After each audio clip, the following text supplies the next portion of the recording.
Okay, this is a little project for Frank Wilhelm for his Fremo modules. This is a faceplate that accepts a Duplex Y adapter in the back to replace a standard UP5 faceplate. Has no electronics on it, and this took about 30 minutes to print on my Prusa Mark III, 3D printed. This jack just is a snap fit. If we lift it and pop it out, it's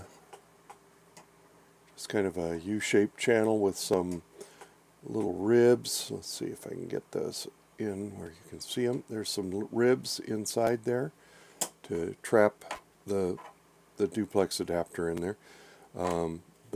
The duplex adapter's body is centered on the faceplate from the back, but the jack, they're not centered on this, on the Y adapter. So I figured that this had to fit the UP5 hole, which is probably centered, but we'll see. I'm got to send this off to get it approved, to see if that's in the right spot, and we'll see how many of them he wants, if that'll work. So, all right, talk to you later.